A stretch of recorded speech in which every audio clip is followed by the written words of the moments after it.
বন্ধুরা, জিও পাপিয়া ব্লগে তোমাদেরকে অনেক অনেক স্বাগত। তোমরা সবাই কেমন আছো? আশা করি খুব ভালোই আছো। তো আজকে বাড়ি যাওয়ার পালা, রেডি হয়ে গেছি। এই যে কটা বাজছে, 9:30 10টা হয়তো বাজে, ঠিক জানি না কটা বাজছে। সবাই রেডি হয়ে গেছি। অন্য সময় সত্যি কথা বলতে মন খারাপ লাগে, প্রত্যেক বছর যখনই আসি আর কি, যাওয়ার জন্য যে চলে যাব। এই বছর লাগছে না, কেননা সে রাত 12টা থেকে শুরু হয়েছে বৃষ্টি, এখনও পড়ছে। ডেলি এরকমই হচ্ছে, বৃষ্টি পড়েই যাচ্ছে।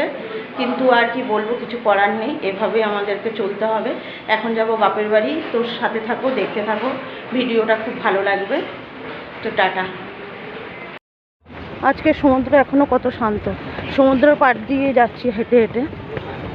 দেখি যদি তাম্রলিপ্ত এক্সপ্রেস ধরতে পারি তো যাব, নাহলে পাখির ঝাঁকটা দেখো কি দারুণ লাগছে, নাহলে লোকাল ট্রেনেই যাব। কেননা প্রচণ্ড আসার দিন কষ্ট পেয়েছি, আমাদের তো রিজার্ভেশন ছিল না, আমরা জেনারেল টিকিটেই এসছি।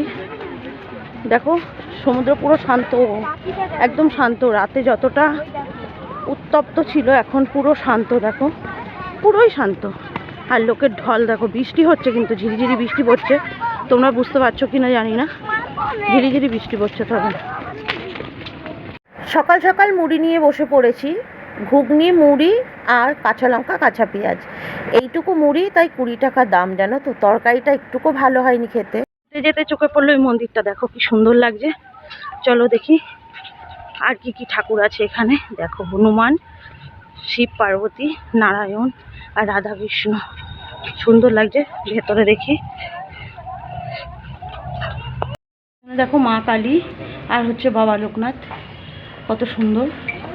ওইদিকেও ঠাকুর আছে, চলো তোমাদেরকে দেখাই। এখানে দেখো বাবা জগন্নাথ, বাবা বলরাম আর মা সুভদ্রা, কত সুন্দর লাগছে দেখতে তিনজনকে। এটা কি ঠাকুর আমি ঠিক জানি না, ওর জন্য তোমাদেরকে বলতে পারছি না আমি। তোমরা জানলে কমেন্টে জানিও কি ঠাকুর এটা।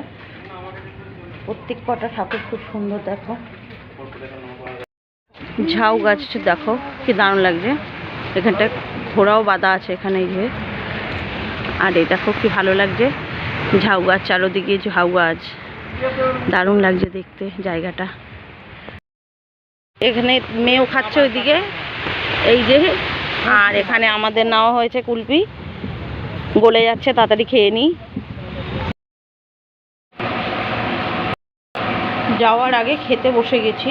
তো এখানে স্যালাড আছে, আলু ভাজা, ডাল দিয়েছিল আমি নিইনি।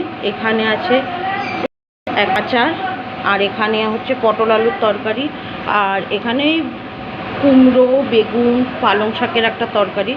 তবে ভাতটা মোটা, চালটা একটু, আর এই কদিন যে খেয়েছি তার থেকে একটু মোটা এই চালটা। আর হচ্ছে চাটনি আছে, পাঁপড় আছে। তো 50 টাকা ভেজ থালি এটা। তো খেয়ে নিই, আবার বাড়ি যাওয়ার পালা। অবশেষে বাড়ি চলে এলাম। বাপের বাড়ি যাওয়ার কথা ছিল, যাইনি। রাতে খিচুড়ি হয়েছে আর ডিমের অমলেট কর্তামশাই করলো। আমি এইদিকে সব গোছগাছ করছিলাম ঘরের, কেননা সব ছড়িয়ে ছিটিয়ে রাখা হয়েছিল। আর কর্তামশাই ডিম ভুজিয়া আমাদের জন্য করলো, আর মেয়ের ডিমের অমলেট। তো ভিডিও কেমন লাগলো তোমরা কিন্তু প্লিজ বলো। আর অনেক দিন দেরি হয়ে গেল লাস্টের ভিডিওটা আমার দিতে, 1 সপ্তাহ প্রায় লাগলো। সবাই সুস্থ থেকো, ভালো থেকো, গুড নাইট।